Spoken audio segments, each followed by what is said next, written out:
ভারতীয় আগ্রাসনের বিরুদ্ধে রোমে প্রতিবাদ সমাবেশ করেছে ইতালি প্রবাসী বাংলাদেশিরা।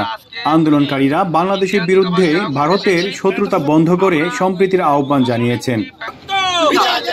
প্রতিবাদ সমাবেশে বাংলাদেশি অভিবাসীদের পক্ষ হতে ইতালি বিএনপির ভারপ্রাপ্ত সভাপতি আমিনুর রহমান সালাম ও সাধারণ সম্পাদক ডালিল নাসির উদ্দিন বলেন, ৭১-এর পর ২৪-এর ছাত্র আন্দোলনে রক্তের বিনিময়ে দেশ স্বাধীন হয়েছে। এই স্বাধীনতা রক্ষায় কোনো ছাড় দেওয়া হবে না। আমরা শুধু একটা কথা বলতে চাই, বাংলাদেশ আমাদের সার্বভৌমত্ব।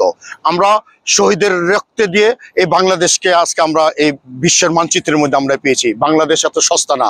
আমরা বাংলাদেশ, ইন্ডিয়া, ভারতকে আমরা হুঁশিয়ার দিয়ে বলতে চাই যে আমাদের বাংলাদেশের সার্বভৌমত্বের ১ ইঞ্চি মাটি আমরা কোনোদিন ছাড় দিব না।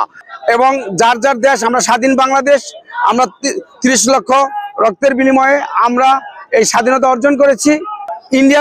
ইন্ডিয়ার মতো চলবে, বাংলাদেশ বাংলাদেশের মতো চলবে। অর্থাৎ যার যার স্বাধীনতা, আমাদের স্বাধীনতার উপর যেন ইন্ডিয়া কোনো হস্তক্ষেপ না করে, তাহলে আমরা তাদের এই হস্তক্ষেপ কখনোই মেনে নিব না। বক্তারা বলেন, বাংলাদেশ ভারতের অঙ্গরাজ্য নয়, বাংলাদেশ একটি স্বাধীন সার্বভৌমত্ব রাষ্ট্র। বাংলাদেশের আভ্যন্তরীণ বিষয়ে হস্তক্ষেপ করলে বহির্বিশ্বে ভারত গ্রহণযোগ্যতা হারাবে। প্রবাসী বাংলাদেশিদের প্রতিবাদ সমাবেশে রোম সহ ফ্লোরেন্স, পিসা, মনফালকোনে এবং বিভিন্ন জায়গা থেকে প্রবাসী বাংলাদেশি ও জাতীয়তাবাদী নেতৃবৃন্দ উপস্থিত ছিলেন। ইতালিতে অবস্থিত ভারতের দূতাবাসে স্মারকপত্র প্রদান করতে গেলে দূতাবাস কর্তৃপক্ষ গ্রহণে অস্বীকার করে, জানান প্রতিবাদকারীরা। তাদের নাকি ভারত থেকে, ইন্ডিয়া থেকে তাদের পররাষ্ট্র মন্ত্রণালয় তারা নাকি এখানে জানানোর পরে বলছে যে কমিউনিটির যারা আসবে তারা যেন কোনো প্রকার স্মারকলিপি যেন তারা গ্রহণ না করে। ওরা আমাদেরকে অ্যাপয়েন্টমেন্ট দিয়েছে যে আমরা গেলে এই লেটার আমাদের কাছ থেকে কি করবে, তারা গ্রহণ করবে। কিন্তু আমরা যাওয়ার পরে, সশরীরে যাওয়ার পরে তারা এই লেটার গ্রহণ করেন নাই।